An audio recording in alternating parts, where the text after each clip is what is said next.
All right, starting chapter 14 today. Um, we'll have just a couple of weeks. We only have a couple weeks left. Yay. And so, chapter 14 testing will be on Friday, May 22nd. And I'll let you know the time frame when we get closer to that of what window it'll be open. But yes. All right. So we held off on chapter 14 because it's a doozy of a chapter at times. So just forewarning you, today shouldn't be too bad, but as we go along, I love this chapter. I think it's fun, but most students are not big fans. All right, so I'm going to give you three properties. We're just doing section one today. Three properties of trigonometric functions. The first one, we call them the reciprocal identities. And you actually already know these ones. The reciprocal identities, because it's plural, um, and you already know. You already know this. Yay. Gotta love it. So, what are they? Remember that you know cotangent of an angle is the reciprocal of tangent. You know cosecant is the reciprocal of sine. And you know that secant of theta is the reciprocal of cosine. And you do need to memorize these. Definitely memorize. All right. The other thing too, I'm not going to write them, but or maybe I'll write them tiny. But don't like you've got those memorized already, hopefully.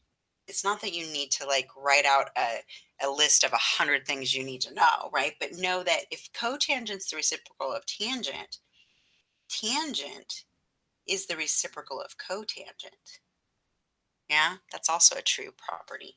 And sine is the reciprocal of cosecant, and cosine is the reciprocal of secant.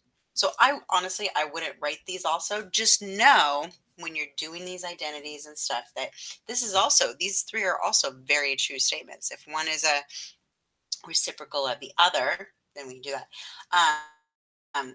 Here's another one. You can write these since they are reciprocals. Another way to look at them is if you were to multiply the two together, tangent of theta times cotangent of theta, well, that's equal to 1. And sine of theta times cosecant of theta is also 1 because they're reciprocals. And when you multiply reciprocals, it equals 1. And then also secant times cosine is also 1. So not that you have to memorize it, just know that all of these guys are equivalent. So definitely know those ones, which you already know. We also have ones that are called the quotient identities.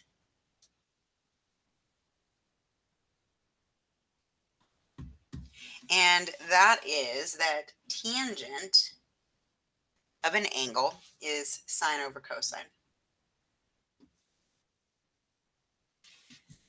Tangent is y over x, sine is y over r, cosine is x over r. Those r's would cancel, right? We've got y over x is, this would be y over r over x over r.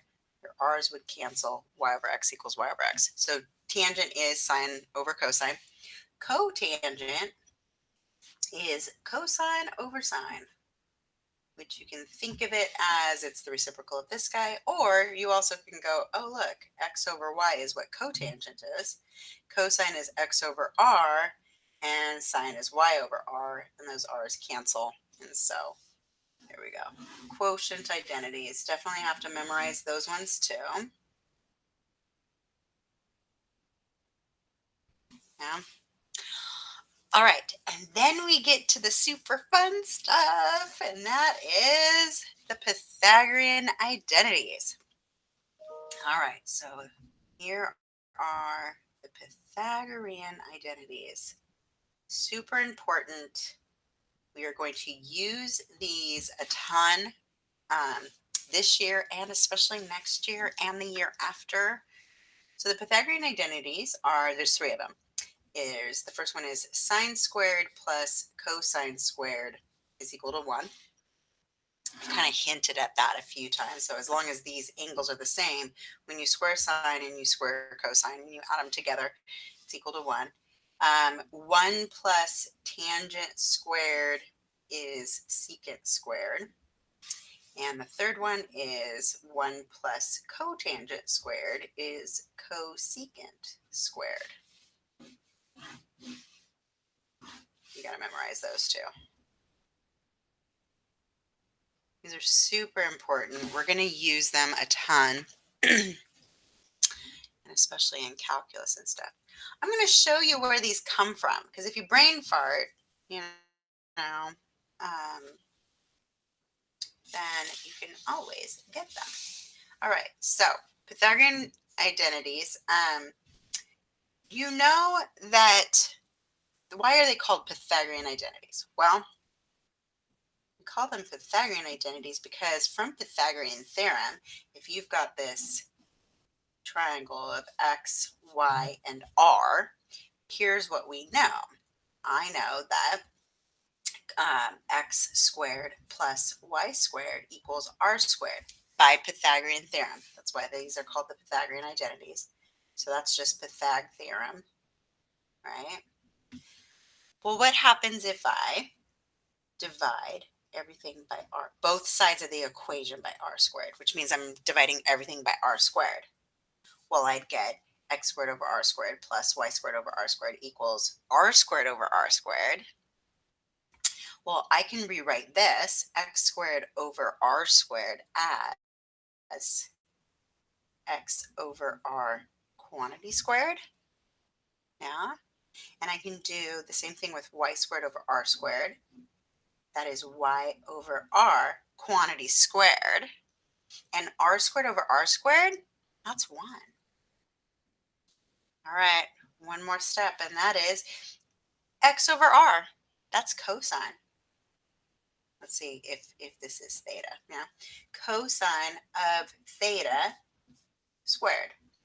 Y over r is sine of theta squared equals 1. And then I've told you this before, mathematicians are lazy. They didn't want to have to write the parentheses also. And so they put the square on the cosine. And they put the square on the sine. And then that's equal to 1. There's your first one. Yeah. And it's just, it comes from Pythagorean theorem. Now, how do I get the other two? Well, the first way is to, I've got cosine squared plus sine squared equals 1. What if, so there's one of them, right? What if I divide both sides of this equation by cosine squared? Divide by cosine squared, divide by cosine squared, divide by cosine squared. By dividing both sides of the equation by cosine squared, I would have a 1 plus, that's sine over cosine quantity squared, so that's tangent squared equals 1 over cosine is secant, so secant squared. There's the second one. All right. If I come back here and from, so that was, this one was the first one. Here's where you get the second one. If you go back to the first one and instead of dividing both sides by cosine squared, if instead you divide both sides by sine squared, sine squared, sine squared, sine squared. Oh, look, cosine squared over sine squared is cosine over sine quantity squared. So that's a cotangent squared. Sine over sine is 1. And 1 over sine is cosecant. And then we're squaring it. That's the third one. Doo-doo-doo. So that's where they come from. And it's because they started off using Pythagorean theorem. That's why they call them the Pythagorean identities. We use these all the time. All the time. You're going to use them again in pre-calc, and you're going to especially use them when you go to calculus. We use them like crazy. So this just comes straight up from Pythagorean theorem. This one, a little shortcut to help you remember it, is I tan in a second. I tan in a second. Just don't forget there's squares on the tan and the secant. Yeah. And then this one, you could think of it as I buy cots at Costco. Yeah. Or you could say one person in a cot makes for a cozy, sleepy camper. It's cute, right? Or the easiest way, I think, is if I tan in a second, then I co-tan in a co-second. I know it doesn't make any sense, but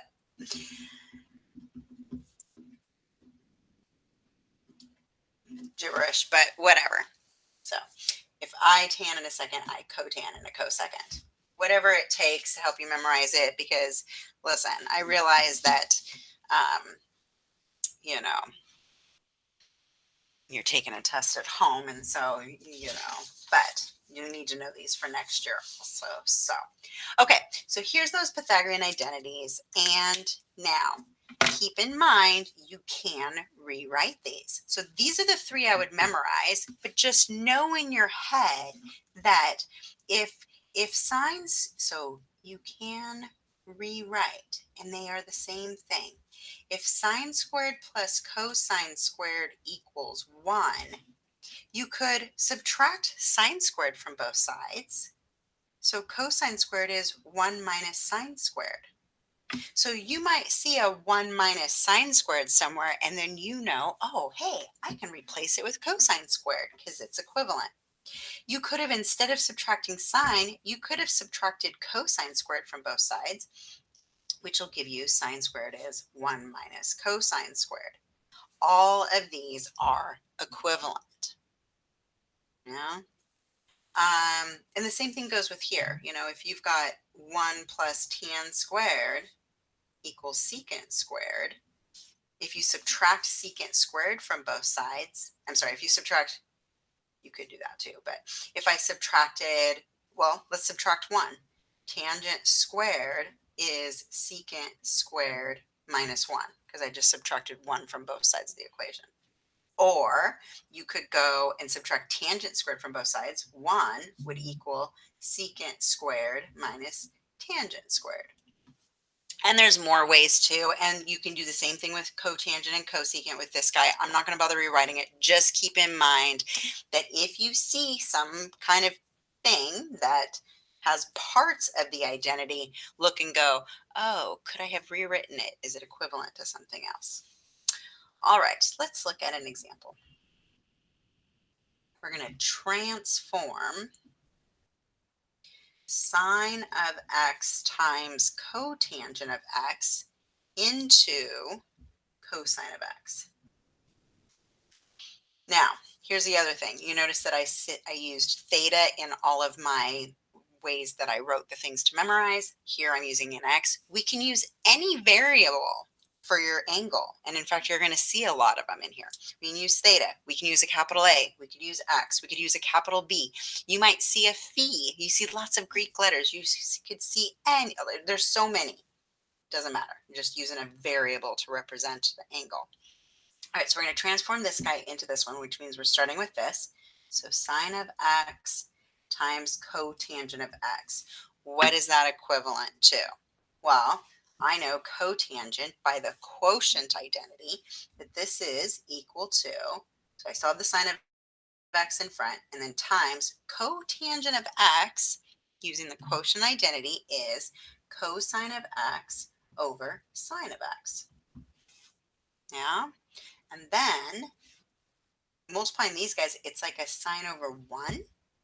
Yeah, so then the signs cancel, and you're left with cosine of x, which is what they asked us to transform it to. That's it. Not bad.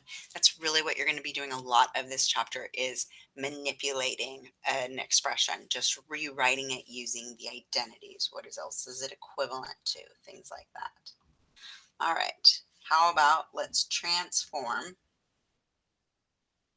sine of x times secant of x times cotangent of x into 1.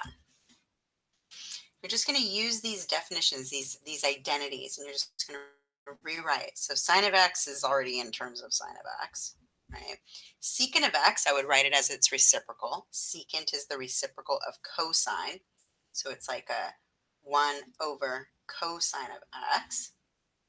And then cotangent using, you could do tangent, but that doesn't, I mean, it helps me a little bit, but it's a faster way if I use the quotient identity, and that is that cotangent is cosine of x over sine of x. And this is like over 1, and it's a by, and a by, and everything canceled, and you're left with a 1 over 1, which is just 1. Easy peasy lemon squeezy, right? Yay! Okay, let's do another one. Let's transform cosine squared minus sine squared into 1 minus 2 sine squared. Okay, we have definitely upped the ante this time. Okay, so here's what I know. I know from the Pythagorean identity up above that cosine squared plus sine squared is equal to 1, right? That was the first Pythagorean identity. Okay, so this is a minus sign though, right? Not the same thing. Yeah. So what I'm going to do is I'm going to rewrite. I look back at this and they're like, they want me to transform this into 1 minus 2 sine squared. This is a 1 and a sine. I don't have any cosines in it, right? So what I'm going to do is I want to replace this cosine. Yeah. I want to replace this cosine, but I'm going to use this identity. So remember I said you can rewrite these guys. If this is an identity, which means that if I subtract sine squared from both sides, cosine squared is 1 minus sine squared. This is also an identity. If this is an identity, it is a true statement for all x values. This is also a true statement for every single x value. So I'm going to use this statement and substitute it in here. So what does that mean? So that means my cosine squared minus sine squared is equivalent to, I'm replacing this cosine squared with this guy. This is equal to 1 minus sine squared. I replaced cosine squared because that's what it's equivalent to. And then minus another sine squared. Yeah. 1 minus sine squared minus sine squared. These two guys are the exact same thing. It's like I got 1 minus an apple minus another apple. I have 1 minus 2 apples now, which is exactly what they wanted me to transform it into. Yay! I don't know about you. These are just they're so nice. They're so beautiful. I love identities. I love doing this. I'm sure you guys are, hopefully you're not hating it yet because these are fairly straightforward ones. But all right. How about this one? Again, transform. We're going to transform secant of x minus 1 times secant of x plus 1 into tangent squared. Yeah. Okay, so I see an a minus b times an a plus b. Do you remember that? Or if you, it becomes the difference of two squares, right? You're going to have secant squared minus 1. If you don't see that, FOIL it out. Secant times secant gives you a secant squared. Outer and outer is a plus 1 times secant. Inner and inner is a minus 1 times secant. So those middle guys cancel. And then last times last will give you negative 1 times a positive 1, which is negative 1. It's also the difference of two squares. Hopefully you see that. All right, so I got that. How do I turn it into tangent squared? Well, since I tan in a second, I tan in a second. That's a Pythagorean identity.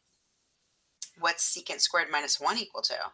Well, if you subtract 1 from both sides, then tangent squared is equal to secant squared minus 1. Secant squared minus 1, secant squared minus 1 is equal to tangent squared. Yay! I need an applause. I should put an applause thing on my phone. Yes. All right. For next time, I will do that. Because you really need some cheering up as you're doing these for sure. You need some encouragement. Okay, let's again transform. Last one. Transform 1 plus cotangent squared over secant squared into cotangent squared. Oof. Okay.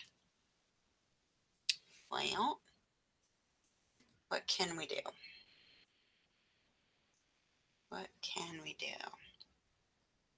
Sometimes, I mean, I'll be honest with you. Sometimes you might look at it for a little bit. Most of the time, not every time, most of the time, there is more than one way to approach it. Yeah. So, hopefully, you recognize that if I tan in a second, then I cotan in a cosecond, right? I cotan in a cosecond. So this top guy becomes cosecant squared. And I still have the divided by secant squared. Yeah. Okay. Then you want to always keep looking at what do I need to get it to, right? I need to turn this messy disgustingness into that. If you don't see something right away, one way that will usually work is turning these guys, turning what you've got into sines and cosines. So I know cosecant is the reciprocal of sine. So this would be 1 over sine squared is what cosecant squared is. Secant squared is the reciprocal of cosine. So that's a 1 over cosine squared. That fraction bar is this guy. Cosecant is the reciprocal of sine. So that's a 1 over sine squared. Secant squared is the reciprocal of cosine. So it's a 1 over cosine squared. Now, at this point, I have a fraction divided by a fraction. So let's change this fraction bar into the top guy, 1 over sine squared, times the reciprocal of the bottom. And the reciprocal of the bottom is cosine squared over 1.